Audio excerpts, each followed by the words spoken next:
आकाशे सप्तविंशति नक्षत्राणि सन्ति। जैनः कथयन्ति यत् महावीरवर्धमान पूर्व त्रयोविंशति तीर्थकरा अभवन्। जैन धर्म के लोग कहते हैं कि महावीर हमारे 23वें तीर्थकर हुए। पार्श्वनाथ त्रयोविंशतिम तीर्थकर अभवत्।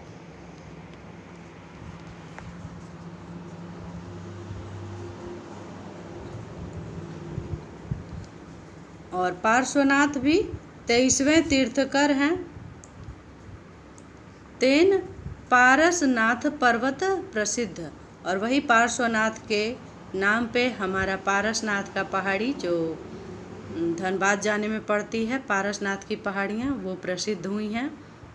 अस्माकं मुखे द्वात्रिंशत् दंता भवन्ति। हमारे मुख में कितने दांत होते हैं? हमारे कम या अधिक हो सकते हैं, लेकिन एक्चुअल 32 दांत हमारे द्वात्रिंशत् यानी 32 दांत होते हैं। एकस्मिन् मासे सामान्यतः 30 दिवसाः सन्ति। एकस्मिन् यानी एक महीने में, सामान्यतः, ऐसे तो कोई 29 का महीना होता है, कोई 28 का हुआ, 30, 31, लेकिन सामान्यतः मान के चला जाता है कि हमारे यहाँ एक महीने में 30 दिन होता है। किंतु जनवरी, मार्च, मई, जुलाई, अगस्त, अक्टूबर, दिसंबर मासेषु 31 दिवसा। किस किस महीने में? जनवरी, मार्च, मई, जुलाई, अगस्त, अक्टूबर, दिसंबर, इन महीनों में 31 दिन होते हैं और बाकी जो बचे उनमें 30 दिन होते हैं, फरवरी को छोड़ के। फरवरी में 28 दिन होते हैं और जो लीप ईयर होता है उसमें 29 दिन होते हैं। फरवरी मासे अष्टाविंशति दिवसा सन्ति। फरवरी मास में 28 दिन होते हैं। किंतु चतुर्थे वर्षे, चतुर्थे यानी चौथे वर्ष में, चौथे वर्ष को क्या कहते हैं? Leap year. हमारे यहाँ वर्ष में 365 दिन और 6 घंटे होते हैं, और हर 6 घंटे को मिलाकर 24 घंटे 4 साल के बाद होता है और एक दिन बढ़ जाता है, उसे हम लीप वर्ष कहते हैं। तो उसमें चतुर्थे वर्षे, चौथे साल में 29 भवन्ति, यानी उसमें 29 दिन होता है। मम लेखन पुस्तिकाया, अब कोई बच्चा है जो बता रहा है कि मम लेखन पुस्तिकाया 44 पत्राणि सन्ति। मेरे लेखन पुस्तिका में यानी कॉपी में कितने पेज हैं? 44, 40 पन्ने हैं।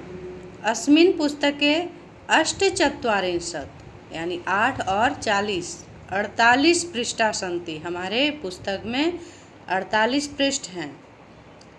मम गणित पुस्तिकायां 44 एव पत्राणि सन्ति। मेरी गणित के पुस्तक में 40 और 60 यानी 46 पन्ने हैं। मम ग्रामे